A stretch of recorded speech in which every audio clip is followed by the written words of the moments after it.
ಅಧಿಕೃತವಾಗಿ ಹೇಳ್ತಾ ಇದ್ದೀನಿ, ನಮ್ಮ ಸರ್ಕಾರದಲ್ಲಿ ಯಾವುದೇ ರೀತಿಯ ಆರ್ಥಿಕ ತೊಂದರೆ ಅಥವಾ ಆರ್ಥಿಕ ಮುಗ್ಗಟ್ಟು ಇಲ್ಲ. ಅದನ್ನ ಸ್ಪಷ್ಟವಾಗಿ ಹೇಳ್ತಾ ಇದ್ದೀನಿ. ಹಣ ಕೆಲವು ಸಂದರ್ಭದಲ್ಲಿ ಬಿಡುಗಡೆ ಆಗೋದು ನಿಧಾನ ಆಗುತ್ತೆ. ಡಿಪಿಆರ್ ಮಾಡಬೇಕು, ಎಸ್ಟಿಮೇಟ್ ಮಾಡಬೇಕು. ಒಂದು ಕಾಮಗಾರಿ ಅಂತ ಹೇಳಿದ್ರೆ ಅದಕ್ಕೆ ಎಸ್ಟಿಮೇಟ್ ಮಾಡಬೇಕು, ಡಿಪಿಆರ್ ಆಗಬೇಕು, ಆಗ ಎಲ್ಲ ಹಣ ಬಿಡುಗಡೆ ಆಗುತ್ತೆ. ಅದು ಸ್ವಲ್ಪ ನಿಧಾನ ಆಗಿರಬಹುದು ಅನ್ನೋದು ಅಷ್ಟೇ ಬಿಟ್ರೆ ಬೇರೆ ಏನೂ ಇಲ್ಲ. ಹಣದ ಕೊರತೆ ನಮ್ಮ ಸರ್ಕಾರದಲ್ಲಿ ಯಾವುದೇ ಕಾರಣಕ್ಕೂ ಇಲ್ಲ. ಸ್ಪಷ್ಟವಾಗಿ ಹೇಳ್ತಾ ಇದ್ದೀನಿ. ಅವ್ರು ಯಾರಾದರೂ ನನ್ನನ್ನು ಆ ರೀತಿ ತಪ್ಪು ಕಲ್ಪನೆ ಇಟ್ಕೊಂಡಿದ್ರೆ I am standing to corrections. ಯಾವುದೇ ರೀತಿಯ ಹಣಕಾಸಿನ ತೊಂದರೆ ನಮ್ಮ ಸರ್ಕಾರದಲ್ಲಿ ಇಲ್ಲ. ಮತ್ತು ಶಾಸಕರು ಯಾಕೆ ಸರ್ ಆ ಥರ ಹೇಳಿಕೆ ಕೊಡ್ತಾರೆ? ಹೇಳಿದರೆ ನಿಧಾನ ಆಗಿದೆ ಅಂತಕ್ಕಂಥದ್ದನ್ನ ಅವರು ರಾಜು ಕಾಗೇರಿ ಅವರು ಹೇಳಿದ್ದು ನಿಧಾನ ಆಗಿದೆ, ನನಗೆ 25 ಕೋಟಿ ಕೊಟ್ಟಿದ್ರು, 13 ಕೋಟಿ ಏನೋ ನನಗೆ ಇನ್ನೂ ಕೂಡ ಎಸ್ಟಿಮೇಟ್ ಆಗಿಲ್ಲ ಅಂತ ಹೇಳಿದ್ರು. ಎಸ್ಟಿಮೇಟ್ ಆದ ತಕ್ಷಣ ಹಣ ಬಿಡುಗಡೆ ಮಾಡ್ತಾರೆ, ಅದಕ್ಕೇನು ತೊಂದರೆ ಇಲ್ಲ. ಅವರಲ್ಲಿ ಸ್ವಲ್ಪ ಅಧಿಕಾರಿಗಳಿಗೆ ಹೇಳಿ ಎಸ್ಟಿಮೇಟ್ ಮಾಡಿಸಿ ಬೇಗ ಕೊಟ್ಟರೆ ಹಣ ಬಿಡುಗಡೆ ಆಗುತ್ತೆ. ಸರ್ಕಾರ ಬಂದು 2 ವರ್ಷ ಆದ್ರೂ ಒಂದು ಚರಂಡಿ ಮಾಡಕ್ಕಾಗ್ತಿಲ್ಲ ಅಂತ ಹೇಳಿದ್ದಾರೆ. ಹೇಳಿ ಮನಸ್ಸಿಗೆ ಬೇಜಾರಾದಾಗ ಆ ತರ ಮಾತುಗಳು ಬಂದ್ಬಿಡ್ತಾವ ಒಂದೊಂದ್ಸಾರಿ.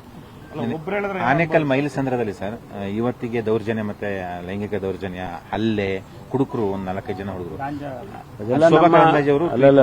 ನೋಡಿ, ಸರ್ಕಾರ ಮಹಿಳೆಯರ ರಕ್ಷಣೆ ಅದಕ್ಕೆ ಪೊಲೀಸ್ ಇರೋದು. ಅಂತ ಘಟನೆಗಳು ನಡೆದಾಗ ಯಾರು ಅದರಲ್ಲಿ ಭಾಗಿಯಾಗಿರ್ತಾರೆ ಅವ್ರ ಮೇಲೆ ಎಫ್ಐಆರ್ ಮಾಡ್ತಾರೆ, ಕರ್ಕೊಂಡು ಬಂದು ಅವ್ರಿಗೆ ಏನು ಕಾನೂನು ಪ್ರಕಾರ ಕ್ರಮ ತಗೋಬೇಕು ತಗೊಳ್ತಾರೆ. ಅದನ್ನ ಮಾಡೇ ಮಾಡ್ತಾರೆ. ಈಗ ಅರೆಸ್ಟ್ ಆಗಿದ್ಮೇಲೆ ಕ್ರಮ ತಗೊಂಡಿದ್ದಾರೆ ಅಂತ ಅರ್ಥ ಅಲ್ವಾ?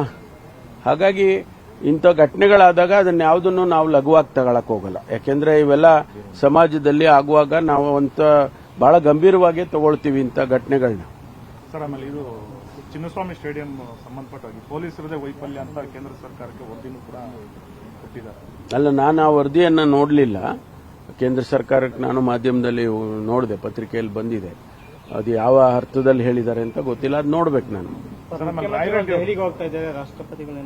ಹೋಗಿ ಆಯ್ತಲ್ಲ, ರಾಷ್ಟ್ರಪತಿಗಳು ನಮ್ಮಲ್ಲಿ ಸುಮಾರು 3-4 ಬಿಲ್ಗಳು ಪೆಂಡಿಂಗ್ ಆಗಿದೆ. ಗವರ್ನರ್ ರಾಷ್ಟ್ರಪತಿಗಳಿಗೆ ಕಳಿಸಿದ್ದಾರೆ. ಅದಕ್ಕೆ ಹೋಗಿ ಭೇಟಿ ಮಾಡಿ ಅವ್ರನ್ನ ಮನವಿ ಮಾಡಿಕೊಂಡು ನಮ್ಮ ಈ ಬಿಲ್ಗಳು ಬಹಳ ಮುಖ್ಯವಾಗಿದ್ದಾವೆ, ಜನಪರವಾಗಿದ್ದಾವೆ, ಅದನ್ನು ಅಪ್ರೂವ್ ಮಾಡಿಕೊಡಿ ಅಂತ ಕೇಳಕ್ಕೆ ಹೋಗಿದ್ದಾರೆ.